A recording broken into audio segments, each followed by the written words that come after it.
It's time for the Sports Blitz, the only live-streamed local sports show in Arkansas, with all the latest on the sports stories that matter to you. Well, it's not quite checkmate, but the Spurs may have put the Heat in check last night. They had made the adjustments that they needed to win Game 3 in Miami, and the San Antonio Spurs take Game 3 111-92 over the Miami Heat. Welcome in to the Sports Blitz on a Wednesday. As you can already tell, our main topic of discussion today will be the NBA Finals Game 3. Mark Freeman, Weldon Braxton, Maddie Lassiter in the Cogswell Motors Studios. Weldon among a whole lot of different topics. We've got a lot to talk about with this NBA game that took place last night. Yeah, I mean, it's like a tennis match. It's like you have two teams and everybody's winning on serve. Can somebody break somebody? Which, of course, the next opportunity would be San Antonio trying to break Miami's serve coming up in Game 3 tomorrow. And I mean, there's a lot of different angles, as with all of these games. Of course, San Antonio getting out to a tremendous start, 41 points in the first quarter. And then we'll talk about how much do we divvy that up as far as San Antonio's great execution and Miami's poor defense, among other parts of this game.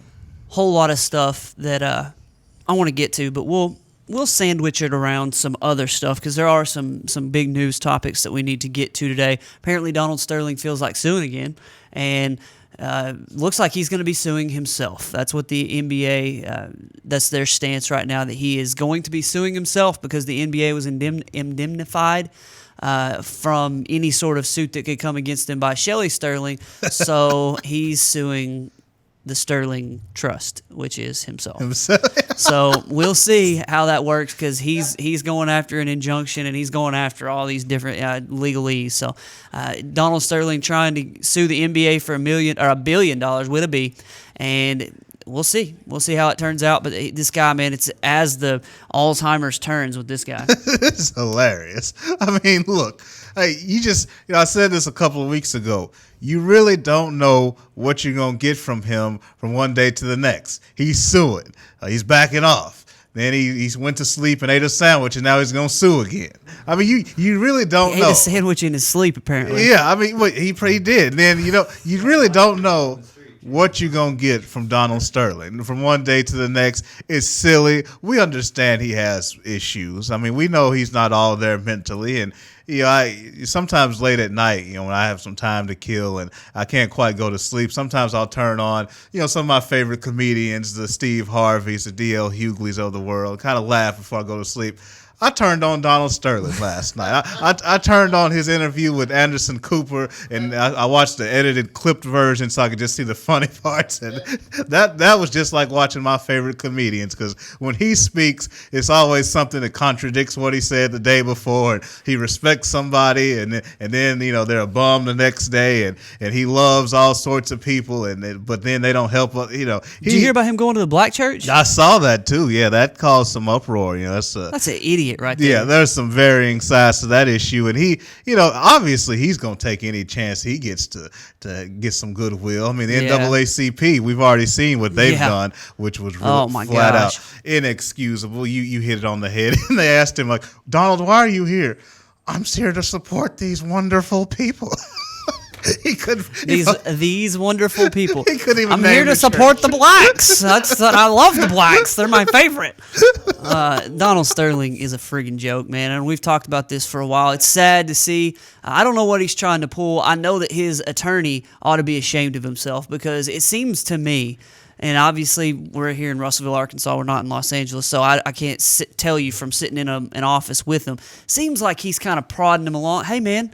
You ought to go out, because he's getting a big payday out of this crap. It does feel like that a little bit. It's, to me, I don't know. It's unfortunate that the NBA is, and man, Adam Silver is all over the place. He was on the post-game show, or maybe he was in the halftime show. I know he was on the post-game show. Yeah, that halftime. And then he did a radio Mike and Mike this morning. Yeah. So he's doing this media blitz to kind of talk about where the NBA stands and how they're ahead of the situation. And somebody made a good point this morning. I'm trying to think of who it was. I think it might have been Colin Cowherd, and he said that Adam Silver. No, it wasn't.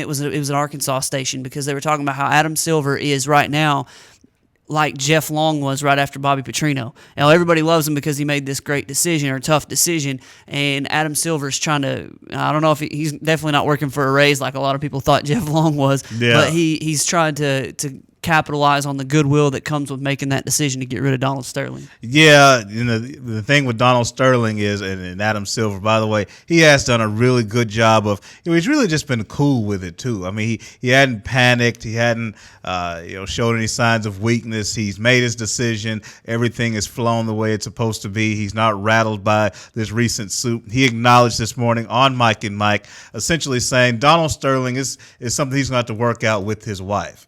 Because his wife approved the sale. The deal is between Steve Ballmer and the Sterling Trust. And so if Donald wants to sue that, they're going to have to work that out between themselves because he was declared mentally incompetent. Apparently there's a legal document that freezes him out of these decisions. And if that holds up, obviously this will go away. But if not, it'll be a long litigation battle. And if you're the NBA, the only thing you hate about that is that holds up the sale to Steve Ballmer, and then that transition process is delayed. And that's the only thing you hate if you're the league.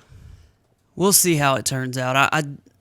I do think it is sort of unfortunate that the league is in the middle of the NBA Finals, and you got this kook that's trying to get on TV and trying to AIDS. Just the AIDS and the blacks And the Jews. So speaking in the NBA, we'll talk about the game here in a minute. Derek Fisher, Little Rock's own Derek Fisher. You heard it here first, folks, and you may have heard it everywhere else too, but you heard it here also.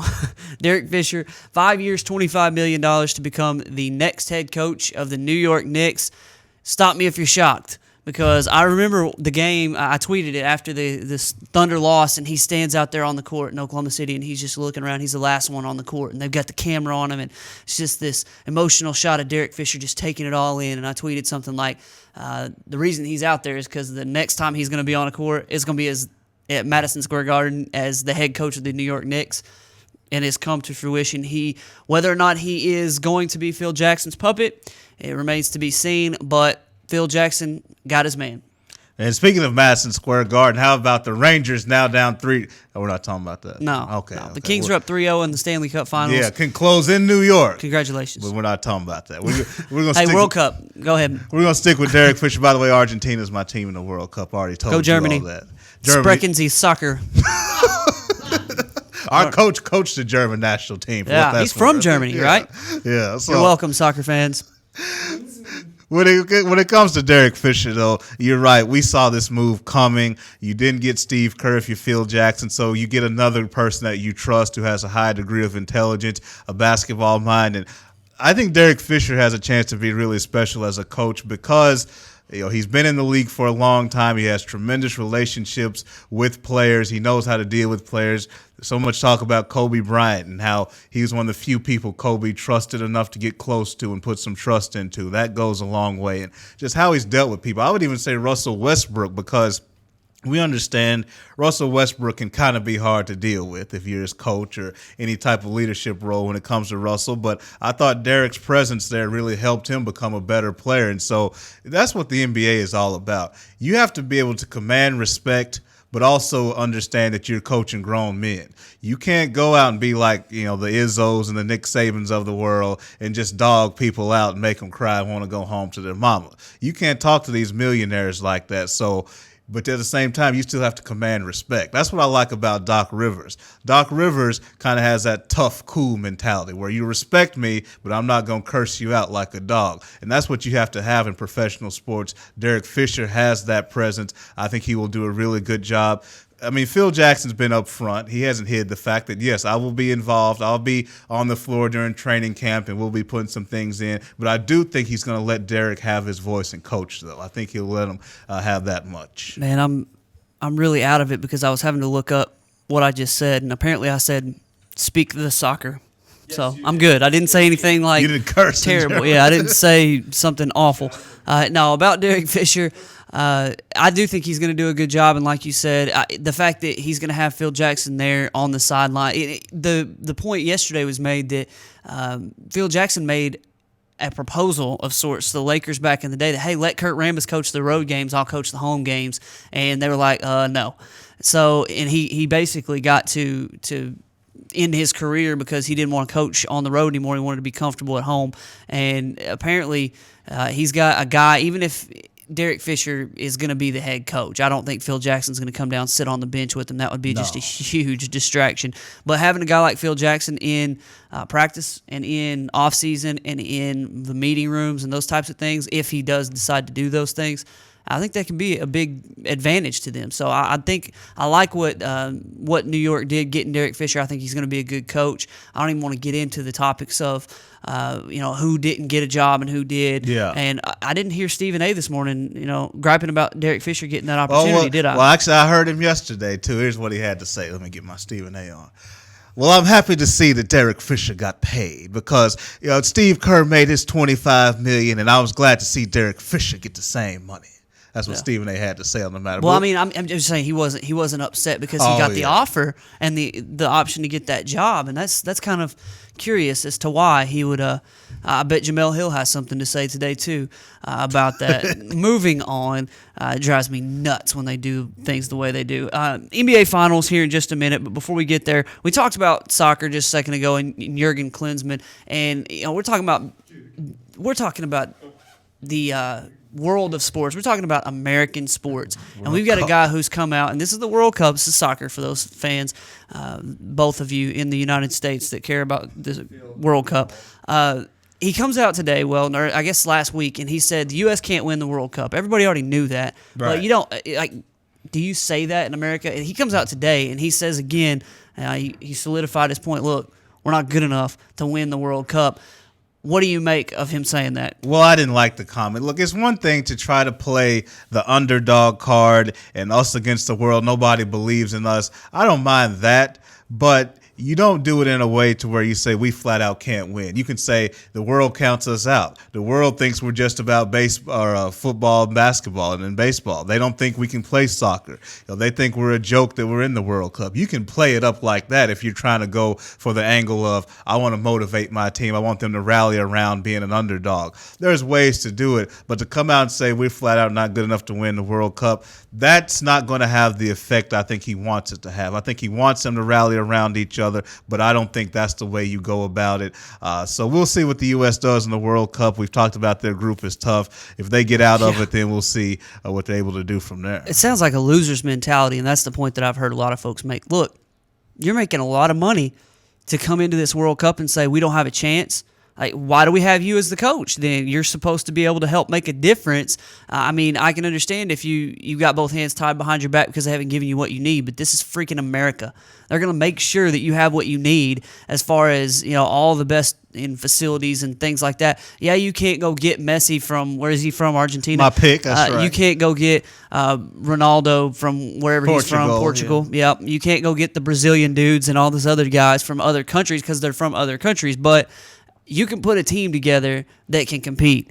I know that Giannis knocked them out of the last two World Cups. Thank you, Sports Center, for the last. I thought you just knew that. A little bit of information. Yeah, I watched those games very closely. That's what I thought. I couldn't tell when they were over, but nobody knows. But I did. I think that was kind of a loser's mentality to say that the way he did, and it's sort of un-American. You don't do that in America. You say, "Oh, we don't have a chance." It's just maybe as a motivational tactic, you say, "Yeah, our backs are against the wall," but you don't come in and say, "Yeah, before this even starts, we have got no chance," because that just kind of speaks to weakness, and it sounds French. It is weak, and I also think it's a built-in excuse. I mean, because I think it's a shot at not U.S. soccer in terms of the resources, but it's a shot at the soccer culture in the United States. He's trying to say, yeah, you may have all this money and give all these resources, but you don't have good players here. You don't have good feeder system or grassroots.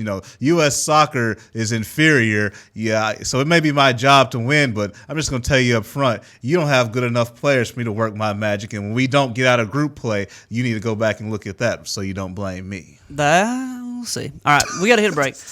Before we do, though, congratulations to right-handed pitcher Ryan Taylor from Arkansas Tech. He was 16-5 this year with a 3.01 ERA, and he was selected in the 13th round by the Los Angeles Dodgers. 13th round of a draft that has 40 rounds or whatever they have is a pretty good deal for an Arkansas Tech pitcher. Congratulations. As his 2-year career, he was 16-5, like I said, with a 3.01 ERA. He was the 11th player to be selected in the Major League Baseball first-year player draft, going, I guess that's the 11th Arkansas Tech player to be picked in the draft. He's going again to the Los Angeles Dodgers. Also, Dave Dawson, baseball coach of the Arkansas Tech Wonder Boys, was named Coach of the Year. Patrick Castleberry and Randy Vallejo were all Arkansas honors, and the Arkansas Tech Wonder Boys baseball team were named Team of the Year by Natural State Baseball on Thursday. That's a big honor for the Arkansas Tech Wonder Boys and for Coach Dawson to be the Coach of the Year. Good deal. So we've got a couple more. Almost looked at my poll question here. A couple more wire topics, and then we'll get to today's CrossFit Russellville poll question. Who's the second most important player in these NBA Finals?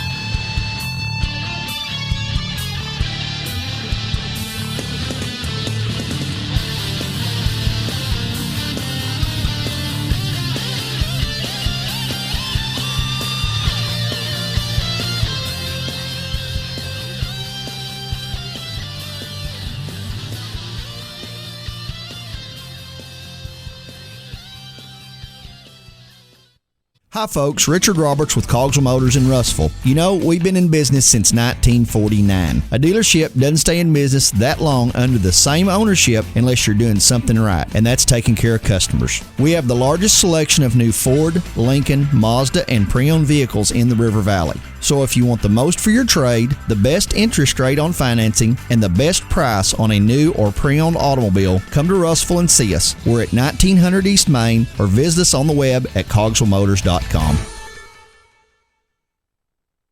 If you didn't count on KARK4 today this morning, here's what you missed. Updated news. Police continue searching for suspects after a home intrusion overnight. Developing stories. It's another piece of presidential history turning up here in Arkansas. And weather and traffic on the 4s. Friday night, Saturday morning will bring us our next chance rain. Every 10 minutes. Around the clock. Making your day easier. So rise and shine and count on. Count on. Count on. KARK4 today. RiverValleyLeader.com is the #1 local source for instant news in the River Valley, offering HD video and live streaming along with top-notch coverage of all the news and events around the area.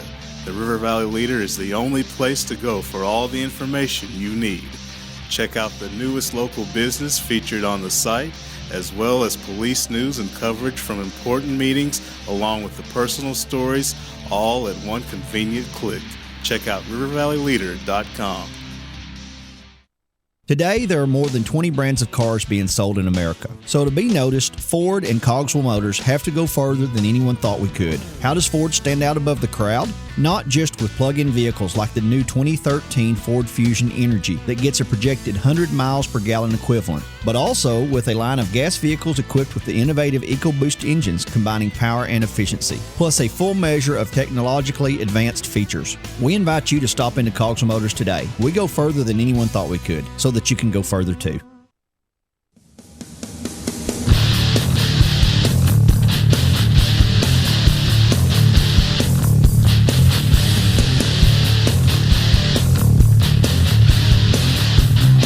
Yahoo Sports reporting that the Philadelphia 76ers are trying to trade up to get Andrew Wiggins, number 1. They've got the number 3 and 10 picks in this year's NBA draft, and apparently they're not trying to stay pat. They may package those two together. I don't know what else they might put together for the Cleveland Cavaliers.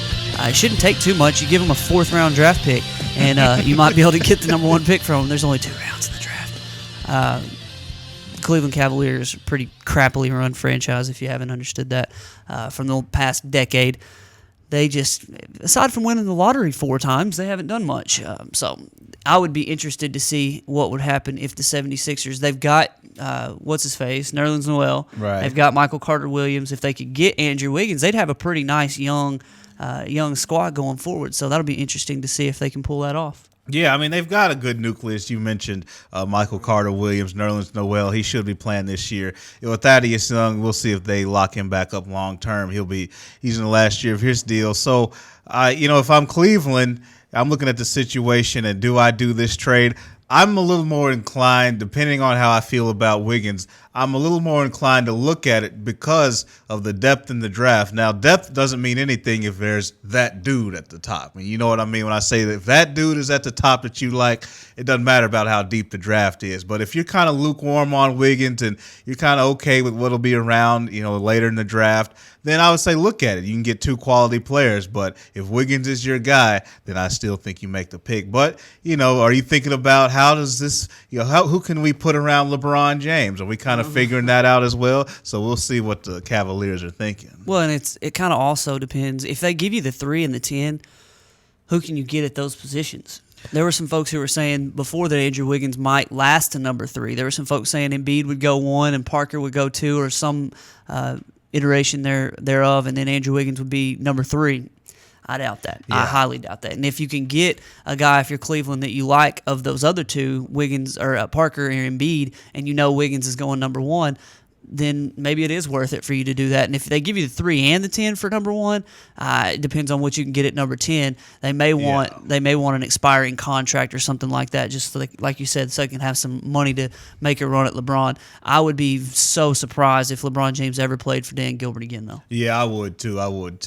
But you look at the number 10 pick, that's the neighborhood of a guy like Gary Harris. Noah Vonleh may not be that far down, but there's some good players. He's killing himself right now. Yeah, well, they said he's so out of shape at these workouts that people are getting annoyed with it. Well, and that's the thing. He was probably coming out of the combine, snuck into that top 10. I think most people had jumped him over Julius Randle, but with the workouts, if he is out of shape like that, that's going to drop him back down to that 10 neighborhood. And so, like I said, a guy like Gary Harris, to me, the next best 2 guard. He's behind Wiggins, but Gary Harris is a really good player. And then you look at a guy like a Rodney Hood, if you want to look on the wing, just depending on what you need at that point. There's still some quality players at 10. That's what I really like about this draft. If you're trying to build something, if you have multiple picks in that top 20 or so, you can really build your team in this year's draft. Yeah, one thing about the NBA draft, if I were a player, and I did put my name in the NBA draft once,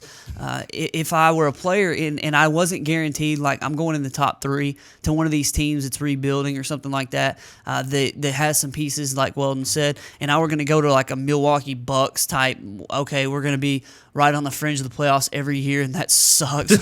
I might just be Noah Vonleh and be like, I'd rather go late in the first round to a good team, and maybe to a team that's in the middle of the playoffs and get them over the hump. I don't think that I would be able to. My competitive nature wouldn't allow me to show up and not try in practices or be way out of shape or something like that. But apparently he's annoying some folks with that. So yeah, we'll continue to monitor that. All right, let's get to the most important topic of today. Stanley Cup. That's it. No. It's 111-92. San Antonio Spurs stole home court back from Miami last night with a big win on the road. They scored 41 points in the first quarter. They scored 30 in the second quarter. They scored 71 points. That's math. In the first half. 7 minutes left in the first half. They were shooting 90% for the game. That's freaking impossible. And Greg Popovich said so after the game. He said it'll never happen again. They shot the friggin' lights out. Why? 2 reasons. One, they can shoot. And we said this on Monday. When you give them open shots, they can make open shots. That's what they're built to do that. And secondly, I just seem like I see it too often in Miami where they just don't seem to care for long stretches of time. Drives me nuts. Well, you're absolutely right. You look at that game, obviously, San Antonio was razor sharp. They were on a level above clinic mode. I thought, your NBA coaches talk all the time about the 30-point threshold. Defensively, you'll hear coaches say, all right, guys, no 30-point quarters, no 30-point quarters. Obviously, you want to give up far less than that, but 30 is where, if anything above that is really bad. But 41. I thought the Spurs played a 30-point offensive quarter, which is really good. I thought Miami's defense was the reason it got up to 41. If we want to split it up as far as the Spurs offense or the Heat defense, I thought the Spurs played about a 30-point first quarter, which is still really good. It got up to that is a problem for the Miami Heat as far as their defense. their defense, man, it seemed like they didn't try. And, when you let a team start getting hot on you, then it's trouble. If a team starts getting open shots and starts knocking them down, they get some confidence, and then it just got stupid. It got to the point where they're just not missing anything. And, we talked about clinic mode a bunch, and I just went back and listened to Monday's show, and some of the things we said, we've nailed it. And I'll just absolutely tell you, we nailed it on Monday. When say it with your chest. You're going to learn today. That's right. Anyway. Oh, Kevin Hart, man. All right. Anyway, we talked about how I felt like San Antonio had a wider margin for error, and we saw last night exactly why that is.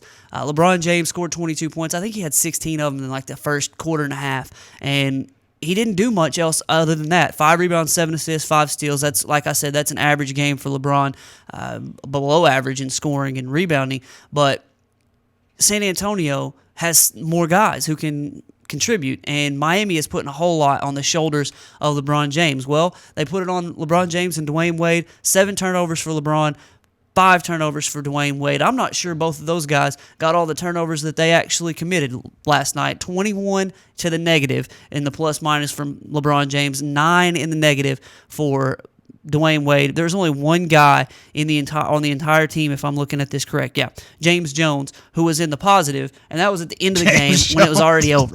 So San Antonio, just from the opening tap, absolutely destroyed Miami. The annoying thing for me, Weldon, is that Miami was down 25 at one point, get it back to 7.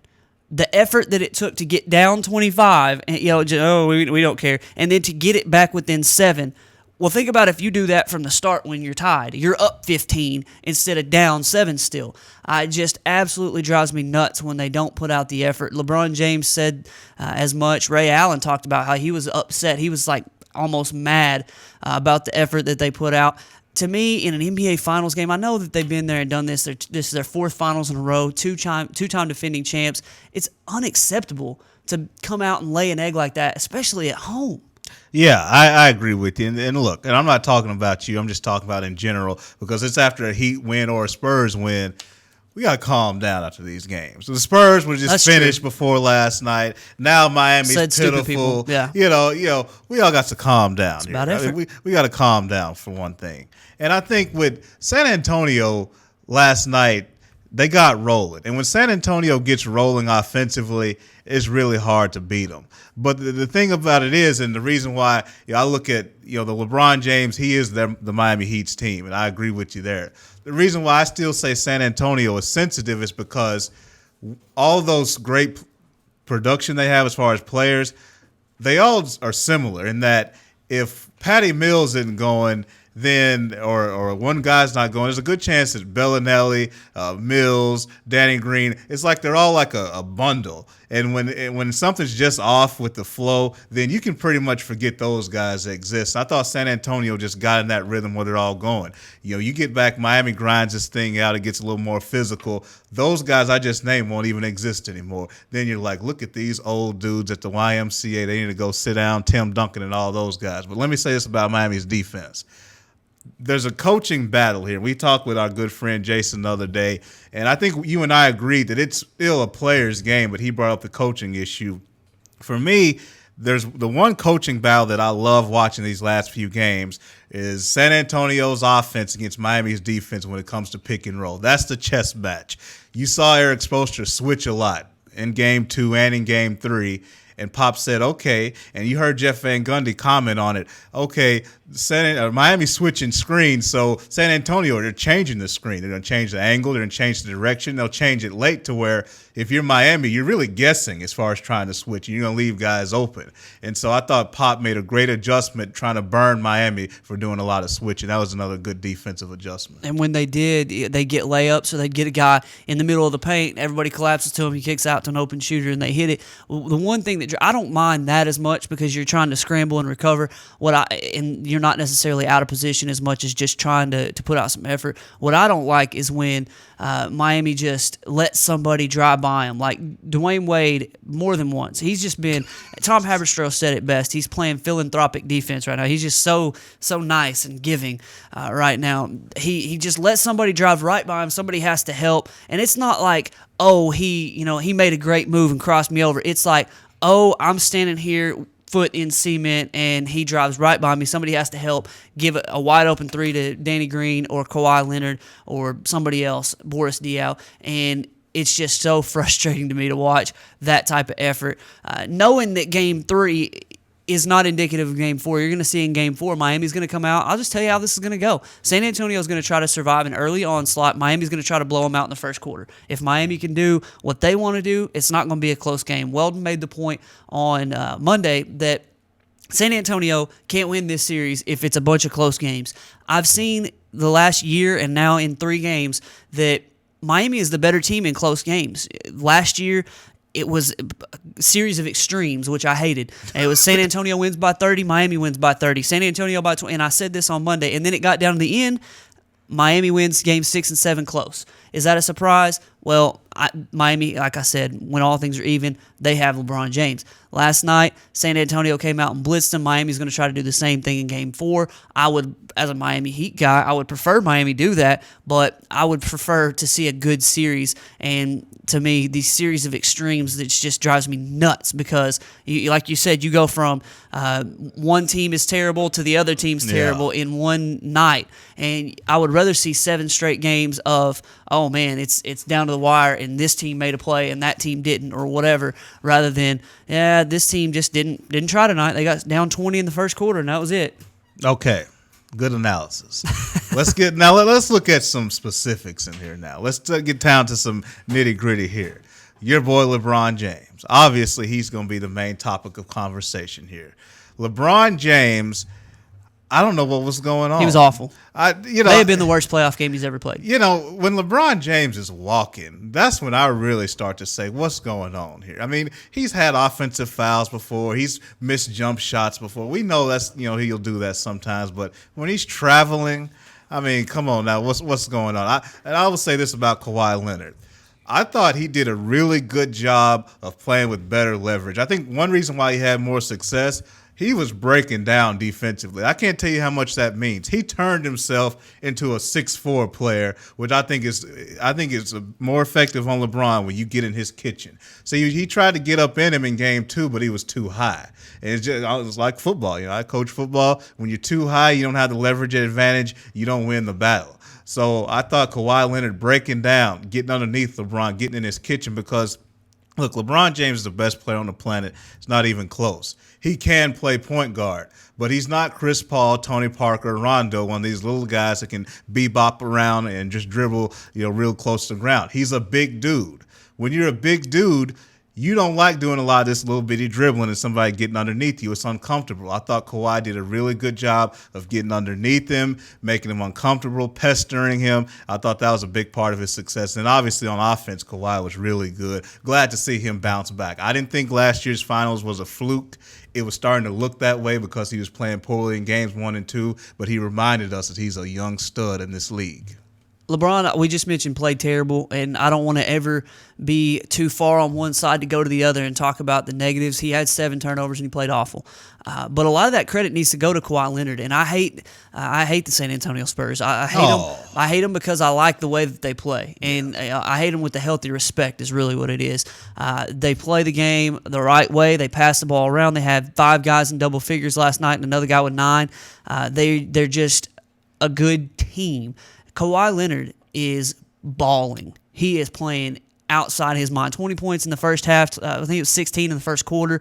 29 on the night with 4 rebounds, 10 of 13 from the field. Hit 3 threes. Guarded LeBron James. Made things uncomfortable for LeBron. Like we talked about the other day, Kawhi Leonard played very, very well. Danny Green, I made the point the other day that if he's out there just able to stand and shoot, he's all right. But he made a couple plays last night where he got in the paint and dunked on somebody. Yeah, he was able to dribble. Weldon made the joke about how he dribbles like a third grader. I didn't know he could. He dribbles like me. Yeah, it's just I don't do it very well. So he was 7 of 8 from the field. If you let Danny Green shoot, he's pretty good. If you make him dribble, it's a different story. Now, the dribbling that we saw was on a break, though, so it wasn't like he was dribbling by people in the half court. He even had a couple of moves where they ran him off the 3-point line, which is what you do to Danny Green, run at him, and he was still making a floater. I said, there's something wrong here. Something's up. Danny Green is in here making floaters off the dribble. I'm going to talk about one more guy for the Spurs, Go for Mark. it.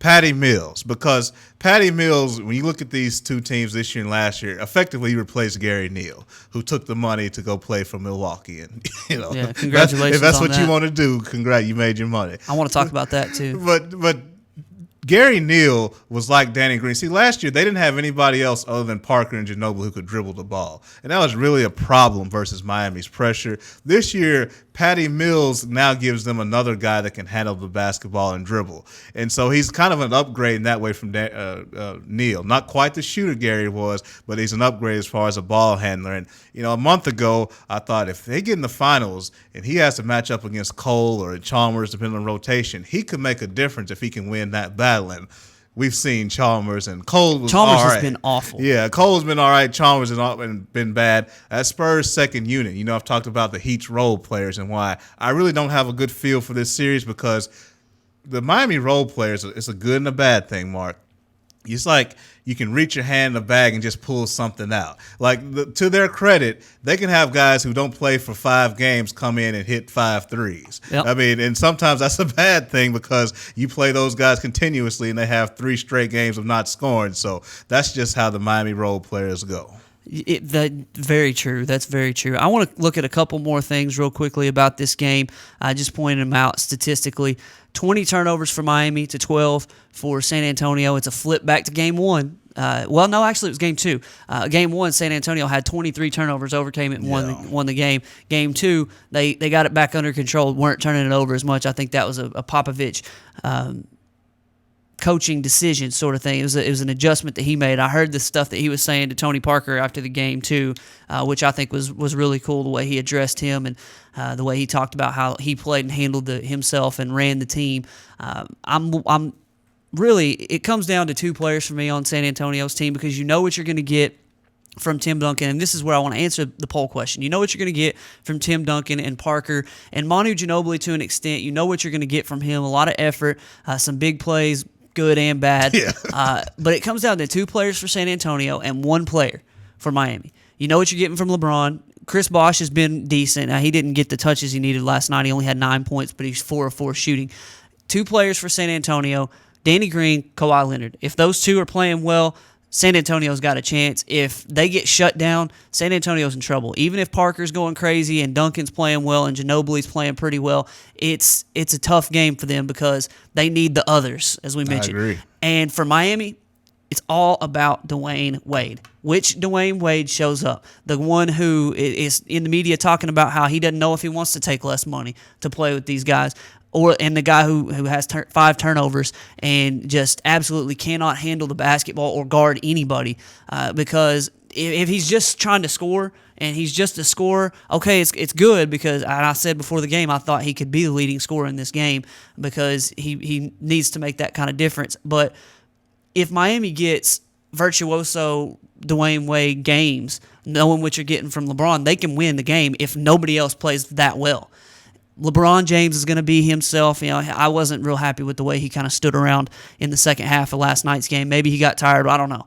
But Dwayne Wade is a guy that's going to have to play so much better for Miami. I agree with you. And the thing with Dwayne Wade in the last 3 seasons, and I'll include this one too, the last 3 years, they've won championships, but it's been one of those things where Dwayne Wade can play, and he'll have bad games. He'll have games where he looks like he needs to retire, but at the same time, he gives it to you just when you need it. He won't let you lose a series. He won't disappear long enough for you to lose the series. He kind of comes in the nick of time and chooses his spots. If that fails this time and he can't come in and save you in the nick of time or help you in the nick of time, then it's going to be some real questions and issues this offseason. So I agree with you, it's Dwayne Wade. And I'll kind of put Chris Bosh a little bit lower because it does seem like when it is a true big 3 triangle and he's feeling confident making shots, it takes him to a new level. But to me, it does start with Dwayne Wade as far as supporting LeBron James. This is where so you're saying game 4, Dwayne Wade's going to have one of those games? Because I think he's got to. Yeah, I think it could be one of those where okay, let me ball here. I may take game 5 off and we may lose game 5, but game 4 we can't go down 3-1. Let me try to ball a little bit. The answer to the poll question, in my opinion, the second most important player in this series, LeBron James. Why? Because you know what you're getting from him. You can put LeBron James, Tony Parker, and Tim Duncan all right there is the second most important player because you know what you're getting from them every night, so it's less important than guys like Danny Green, Kawhi Leonard, and Dwayne Wade. I think Dwayne Wade is the most important player in this series because if either Danny Green or Kawhi Leonard play pretty well, San Antonio is right there and has a chance to win the game. They keep it close. If Dwayne Wade plays well, Miami wins. If Dwayne Wade doesn't play well, Miami loses. That's just the way it's going right now. What about Tiago, Mark? Tiago. You know what? When we come back, I'm going to talk about Tiago's split. I got one thing. I think Tiago's splitter decided the game last night. The fact that he didn't play? Is that it? He played. Well, I mean, when he went out, it turned we'll good. We'll see. You just take us to break and we'll see. Oh, Lord. We got a long break coming because we went a little over. We're going to go double break real quick. But we'll come back. We'll tie a bow on the NBA Finals, and we'll look at some other stuff right after the break.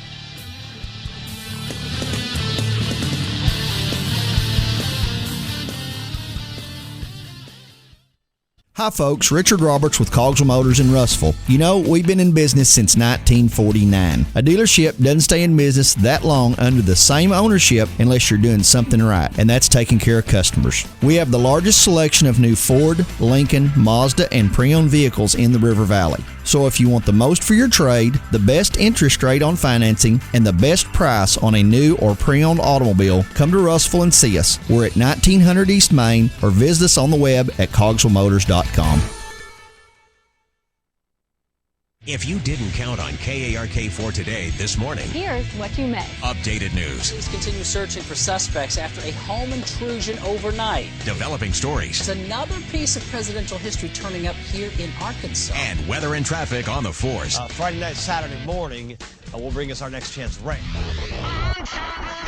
Every 10 minutes. Around the clock. Making your day easier. So rise and shine and count on. Count on. Count on KRK4 today.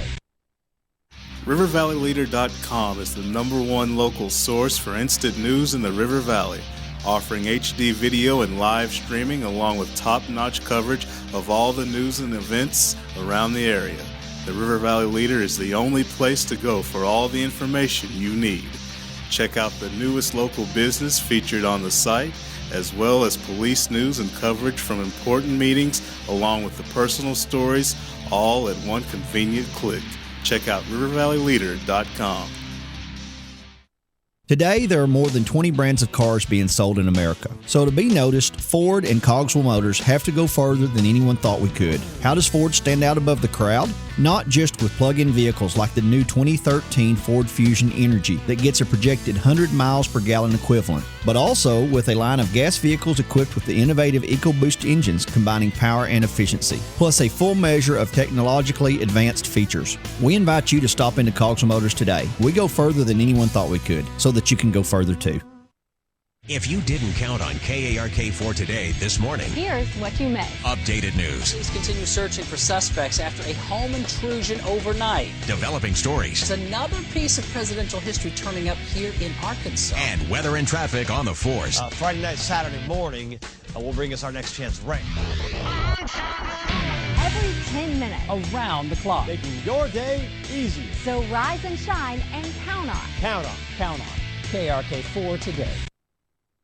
RiverValleyLeader.com is the #1 local source for instant news in the River Valley, offering HD video and live streaming along with top-notch coverage of all the news and events around the area.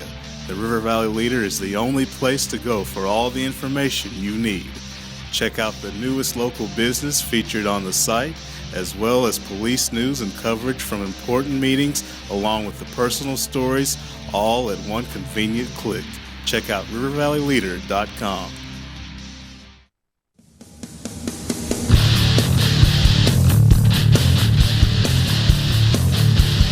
Welcome back into the Sports Blitz final segment of a Wednesday. We're breaking down the NBA Finals Game 3. San Antonio with a 111-92 win. They were in clinic mode from the word go. 71 points in the first half. Have to give them a lot of credit. They were shooting 90% midway through the second quarter. There's something to be said about the effort that it took from Miami to allow that, and also from the effort it took from San Antonio to come in and steal home court back. And we've got an interesting series. I never did want to hear from people who said, oh, Miami's got this, San Antonio doesn't have a chance. We said on Monday, San Antonio's a very good team. They're not here by accident. And any other explanation of Miami winning games is to take away from the greatness of a team who's won 3 and 4 championships, depending on which guys you're looking at. I think San Antonio is here for a reason. They're playing well, but I can't help but look back and think about the fact, like, where did this come from? And that's why I say Kawhi Leonard and Danny Green are so important, because this team hasn't won a championship since 2007. Yeah. What's changed? They've gotten older. They've gotten Kawhi Leonard and they've got Danny Green to go along with some other pieces, none bigger than those two in my opinion. So San Antonio deserves a lot of credit for winning Game 3. This is a great series, and it's going to be a long series in my opinion. Miami, obviously, it goes without saying that they have to win Game 4. Yeah, I think so too. I think when you look at the Spurs, just going back in time, they're a completely different team. They have a lot of the same faces, but their style of play it's a 180. I mean, here's a team that used to hold you to 80 points. They used to drop it down the post. They used to play this slow, methodical, suffering defense type of game, and I couldn't stand watching them. I don't think you could stand watching them. I'm like, this team is boring, and they always win. I mean, they were scoring like in the 80s. Forget the 90s. They were scoring in the 80s, just grinding people out. And then, they get this new era. Tim Duncan loses weight. He gets more sleek. They become this more European team. They're not as great defensively, but they're more efficient offensively. It's just a different Spurs team, but they haven't won playing this type of basketball, a championship. So we'll see with that. But I mentioned Thiago Splitter before the break, and I thought that Miami, they climbed back in the series or in the game. They cut the lead to 7. And obviously, if you're a Spurs fan, you're like, oh, we got to hold on here. And Miami's like, oh, we're coming. Here comes the run. And Bellinelli hits the 3 to go up double digits. I thought that was the ultimate backbreaker. But if you look at that play, it came because of a rotation off of a Thiago Splitter double team. Like that's what we're in the doing. corner, was it a double team in the corner? corner? Yeah, on the opposite side of the floor. Way away from the basket? Yeah. Yeah. Me and Garrett were both talking about that. Why are you double teaming? Why are you even guarding him out there? Just stand in the paint and say, go for it, buddy. Shoot it. Yeah. We want you to. Exactly. And you double team, and that lets Bellinelli get the open 3. And I think that, Spurs may have held on, but boy, Miami was charging at that point. But I think 10 points, that was the difference. And I'll say this about the Spurs. One thing that's unique about them is Tony Parker and Tim Duncan were on the bench while San Antonio was trying to close that game, about 4 or 5 minutes to go in the fourth quarter. You think about LeBron, Paul George, Westbrook, Durant, Steph Curry, CP3, Blake. If they were on the bench during those times, we'd be like, what's going on? They're the stars. But they had their warm-ups on Duncan and Parker, and they were just happy to let Patty Mills and all these Bellinelli just play crunch time minutes. I mean, I just think that goes to the Spurs they don't play the star mentality. They just play basketball, and I think that's great for them, but I think that can also get them beat if Miami rises up, which I expect to happen, still sticking with Heat in 7. I still said Heat in 6 because if they had to go back to Game 7, they're playing in San Antonio. But I did think about this a little bit more this morning. You asked me, when it comes to the time and place, are you still going to go with San Antonio winning Game 7? And the more it comes closer, the more I think, man, it's one game. It's a one-off. So NCAA I wouldn't tournament. be as surprised if Miami won a Game 7 in San Antonio. That's a long ways off because if they lose Game 4, this series is going to be over in 5. And that's crazy. Because I was making fun of the folks the other day who were picking San Antonio to win in 5. But if they're able to win Game 4 in Miami, this series is over. Miami's not coming back from 3. Really? You don't even have them winning game? No. Because it would have shown that they quit. We talked about the effort, and it just seemed like they didn't put out the effort. And it brings to mind questions to me. 4 years into this experiment, and I would say it's worked pretty well. Been in the finals every year. But a guy like Dwayne Wade, who is my second favorite player, maybe a top 5 player of all time in as far as my fanhood goes. I like him more than most players. I'm kind of disappointed in a couple things. One, I know he's going downhill a little bit. He's getting a little older, getting a little injured, those types of things. But I heard some talk about this summer, and will they opt in, opt out, that type of thing. He, Bosch, and LeBron James, and heard some folks talk about how LeBron James doesn't need to take a pay cut. Don't know if he will. He already has to be there. And Chris Bosh said he would take a pay cut. And Dwayne Wade pretty much made the point that I'm not going to take a pay cut. Well, what else are you going to do? You're the worst one of the three on this team right now. Wow. You're the one they're having to do this maintenance plan to make sure that you can make it through the season, and you offer the least of any of these guys. Chris Bosh could be 20-10 still. Yeah. He's not back to the basket. I read a story about him on Grantland or ESPN.com. You ought to read it. But LeBron James is the best player in the world. He doesn't need to take a pay cut. Chris Bosh is still able right now. He's a very, very important player to this team. You're the one who things are having to kind of be tailored to make sure that you can last. It's kind of selfish to me. What else are you going to do? You're going to go someplace else, make some good money, and be away from the place that you've grown up, so to speak. You've known your whole career. I kind of thought that was selfish and a little bit arrogant of Dwayne Wade to say something like, I don't think I'm going to take a pay cut. Now, and I'm not trying to put words in his mouth. He may do it. When you said that, it kind of struck me because that's a 180 from what he said a couple of weeks ago. They asked him about it, and he sounded like, yes, if it comes down to it, I'd take a pay cut. And one thing I've said about this Heat team is they're different than like Shaq and Kobe. They're different than Michael Jordan and Jerry Krause. That dynamic. When you're winning championships, a lot of times when you're winning 2-3 in a row, going to finals 4 in a row, you look at it and say, you know what? The common denominator is me. So I need to get some more light shined over here on me. And I thought the thing Miami had going for it was they weren't like that because they had a great relationship beforehand. And so it's not going to be where the GM for the Bulls said, all this Michael talk, I put this together, and you win championships, and I'm the one that's winning. And Michael saying, no, I am. I'm the one who played sick. And then it kind of just explodes. Same thing with Shaq and Kobe. Like, you the man? No, I'm the man. I'm the reason we have 3 rings back and forth. And I'm not saying you have that with the Miami Heat, but when you see or hear things like that, 3 championships, 4 finals in a row does a lot to you. We watched the Bad Boy Pistons documentary, and after they had lost to Chicago in '91, and then they came back in '92, they had already been in the finals, '88, '89, '90.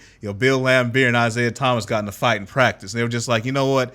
It's just time. We love each other, but we've been playing deep in the playoffs every year. We're tired. We're getting older. It's just time for something. And you wonder if something like that is the issue with Miami.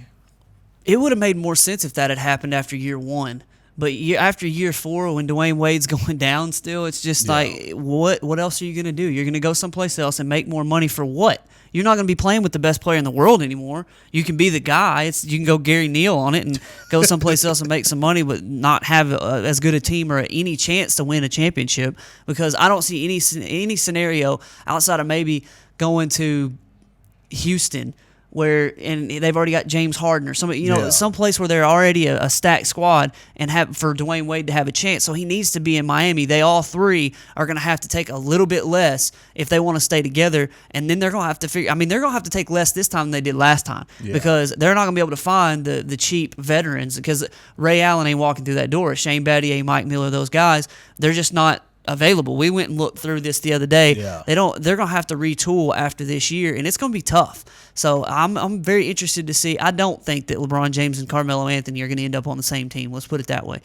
because that would mean that Bosh and Dwayne Wade most likely had to be gone. And I just don't see that happening. And I don't know why anybody would want to play on Carmelo Anthony's team.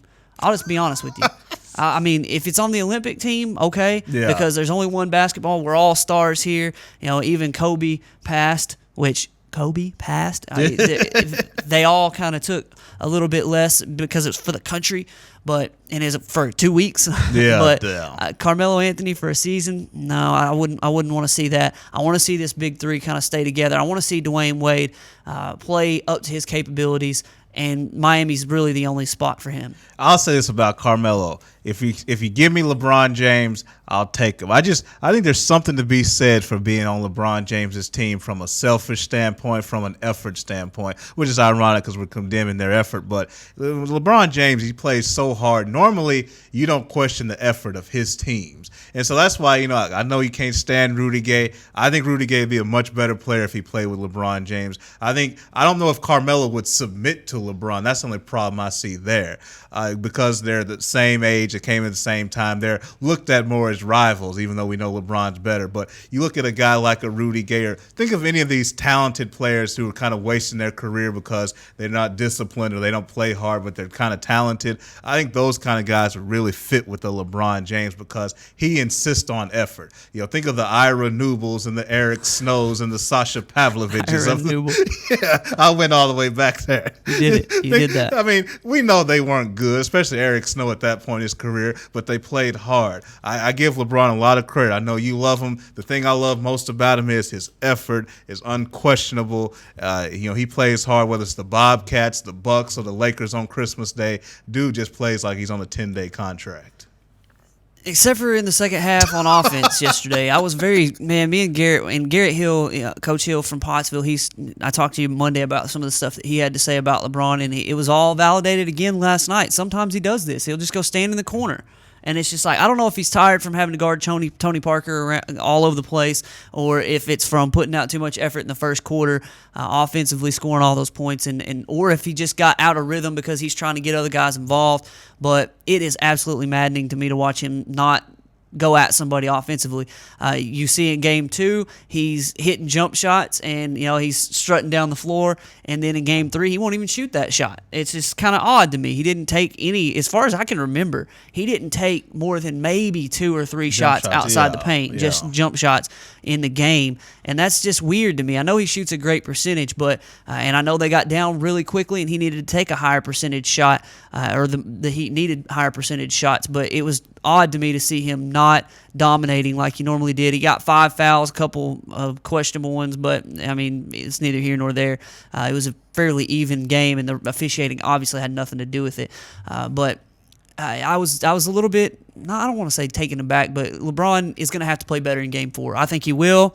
I think Miami's going to try, like I said, to come out and blitz in game 4 and try to get a couple of turnovers early on and go up 20 by the end of the first quarter and just try to run away with it that way.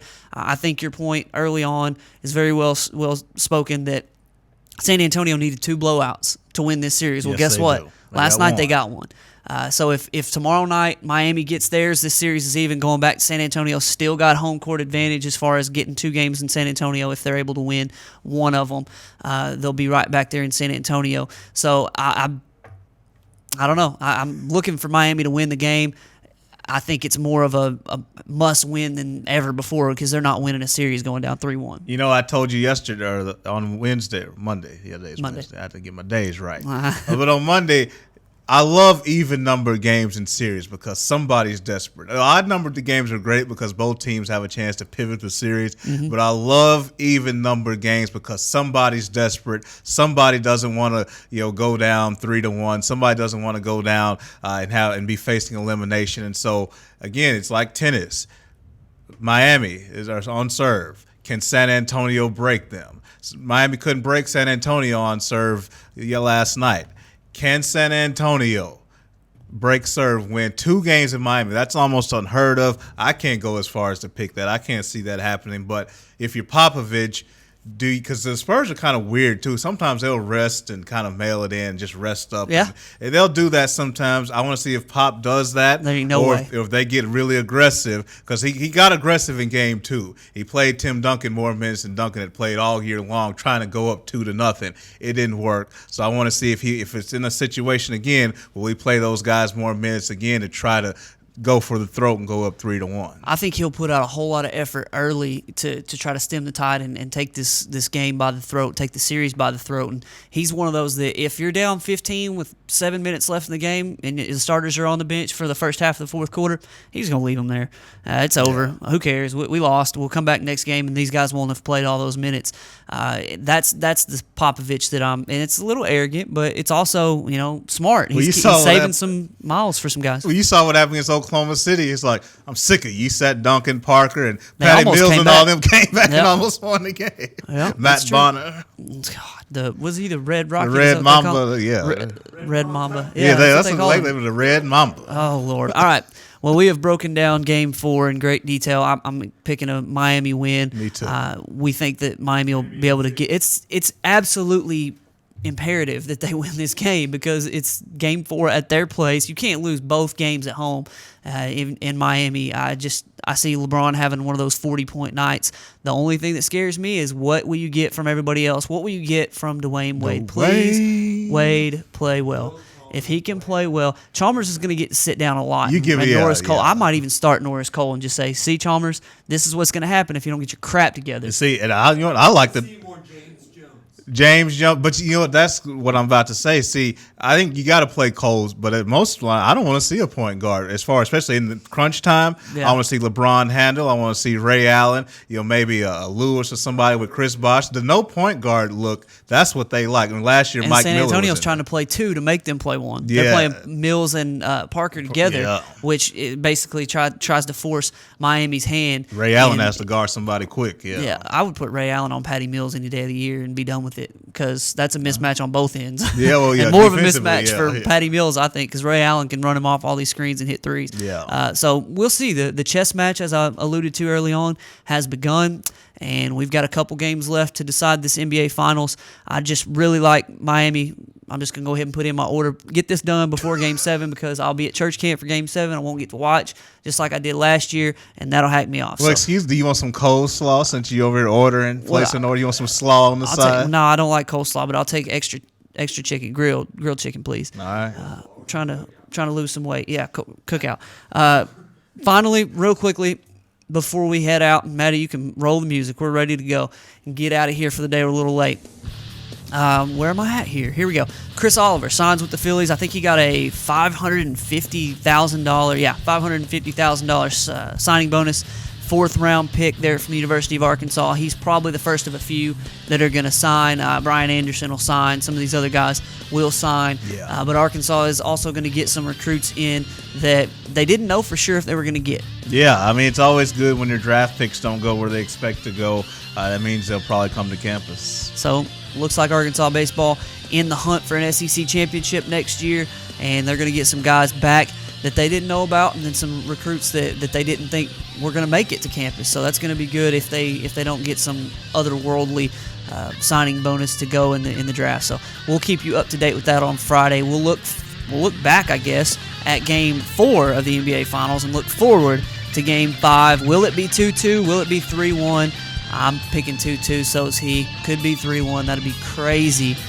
But we'll have all that discussion and much more on Friday. For Weldon and Maddie and even old Dave over here, I'm Mark saying so long. We'll see you Friday at 11 with more Sports Blitz.